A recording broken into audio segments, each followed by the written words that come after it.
ସାଙ୍ଗମାନେ ଜୟ ଜଗନ୍ନାଥ। ଆପଣମାନେ ଖୁସିରେ ଥିବେ, ଚିନ୍ତାରେ ଥିବେ। ଯେଉଁମାନେ ପିଜି ଆଉ ବିଇଡ଼ିକୁ ନେଇକି ବହୁତ ଚିନ୍ତାରେ ଅଛନ୍ତି, ଯେ କି ଆପଣମାନେ ଚିନ୍ତା କରିବାରେ କିଛି ବି ଦରକାର ନାହିଁ। ଏଇ ଭିଡ଼ିଓରେ ଆପଣମାନଙ୍କୁ ଜଣେଇଦେବି, ଯେଉଁମାନେ ପିଜି ଆଉ ବିଇଡ଼ିକୁ ନେଇ ଚିନ୍ତାରେ ଅଛନ୍ତି, ଯେ କି ଚଏସ୍ ଫିଲିଂ କେବେ ହେବ, ତା'ର କେବେ କ'ଣ ଫାଇନାଲ୍ ମେରିଟ୍ ଲିଷ୍ଟ ଆସିବ, ଆଉ ଏଥର କଟଅଫ୍ କେତେ କ'ଣ ଯିବ। ବହୁତ ପିଲା ଚିନ୍ତାରେ ଅଛନ୍ତି, ଯେ କି କମ୍ ମାର୍କ ରଖିକି ସେମାନେ ବହୁତ ଚିନ୍ତାରେ ଅଛନ୍ତି। ଦେଖନ୍ତୁ ସାଙ୍ଗମାନେ, ଆପଣମାନେ ଚିନ୍ତା କରିବାର କିଛି ବି ଆବଶ୍ୟକତା ନାହିଁ। ଯେ କି ଯଦିକା ଚ୍ୟାନେଲରେ ନୂଆ ଥିବେ, ଚ୍ୟାନେଲଟିକୁ ଜଲ୍ଦି ସବସ୍କ୍ରାଇବ୍ କରିଦିଅନ୍ତୁ। ଏଇ ଭିଡ଼ିଓ ଦେଖି ସାରିଲା ପରେ ଆପଣମାନେ ଚିନ୍ତାମୁକ୍ତ ହୋଇଯିବେ, ଯେ କି ପିଜି ଆଉ ବିଇଡ଼ିକି ନେଇକି ଆପଣମାନେ ଜମାରୁ ବି ଚିନ୍ତା କରନ୍ତୁ ନାହିଁ।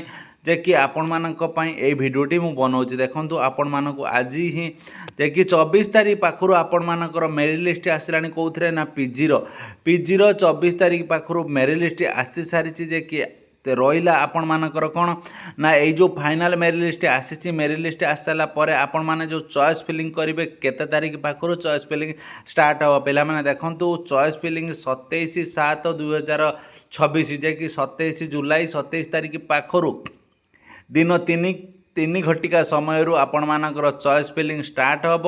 ଯେ କି ଚଏସ୍ ଫିଲିଂ ଦେଇସାରିଲା ପରେ ଆପଣମାନଙ୍କର ଫାଇନାଲ୍ ମେରିଟ୍ ଲିଷ୍ଟ ଆସିବ। ଯେ କି କେଉଁ କଲେଜ କେତେ କଟଅଫ୍ କଲା, ଆପଣମାନଙ୍କର କେତେ ଥିଲା ମାର୍କ, ସେ କଥା ଆପଣମାନେ ଜାଣିପାରିବେ।